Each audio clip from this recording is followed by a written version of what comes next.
Hello everyone, I am Pooja, a third year MBBS student, and in this video we are going to discuss the documents that are required during the counseling. ये एक सबसे important step है. बहुत सारे बच्चों का document में problem होता है एवरी ईयर, जिसके चलते बच्चे अपना सीट लूज कर देते हैं. ओके, सो डॉक्यूमेंट एक बहुत ही इम्पॉर्टेंट चीज है जो लास्ट मोमेंट पे पैनिक क्रिएट कर सकता है. इसीलिए हम लोग पहले से ही जान के रखेंगे कि हमें एडमिशन के टाइम पे कौन कौन से डॉक्यूमेंट रिक्वायर्ड है, और ये सब कुछ हमें ओरिजिनल फॉर्म में चाहिए. ओके, ओरिजिनल फॉर्म में भी चाहिए, और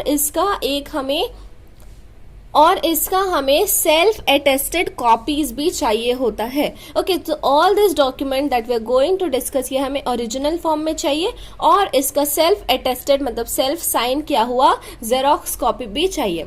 तो सबसे पहला क्या है, जो सीट अलॉटमेंट लेटर आएगा आपका, जिसमें आपका अलॉटमेंट लिखा रहेगा, वो चाहिए हमें. 8 to 12 coloured passport size photograph. ये कौन सा फोटोग्राफ होना चाहिए? वही फोटोग्राफ जो हमने नीट के फॉर्म में लगाया है.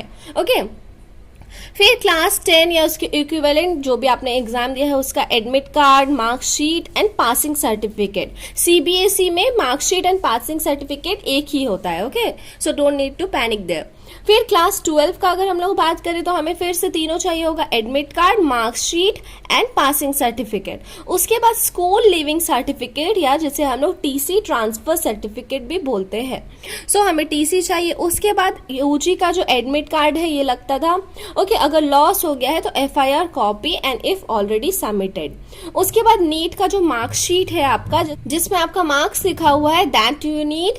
उसके बाद रेसिडेंशियल सर्टिफिकेट, जिसको हम लोग डोमिसाइल भी बोलते हैं. सो डोमिसाइल चाहिए. ये हमारा जो स्टेट गवर्नमेंट का है उसका चाहिए होता है. सीओ, एसडीओ या डीसी लेवल से ये बनना चाहिए. ओके, सो कोई भी चलेगा.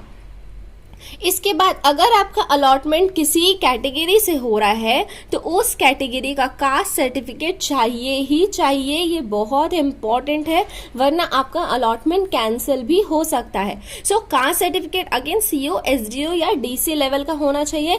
अगर आपका अलॉटमेंट कैटेगरी में हुआ है तो, अगर जनरल से अलॉटमेंट हुआ है तो कास्ट सर्टिफिकेट की कोई भी रिक्वायरमेंट नहीं होती है. फिर ईडब्ल्यूएस से अगर बिलोंग करते हैं तो आपका ईडब्ल्यूएस सर्टिफिकेट होना चाहिए, अगर आप ईडब्ल्यूएस से अलॉटमेंट हुआ है आपका तो. अगर पीएच से अलॉटमेंट हुआ है तो आपके पास पीएच सर्टिफिकेट होना चाहिए, जो कि एनएमसी द्वारा दिया गया गाइडलाइंस है उसके अकॉर्डिंग.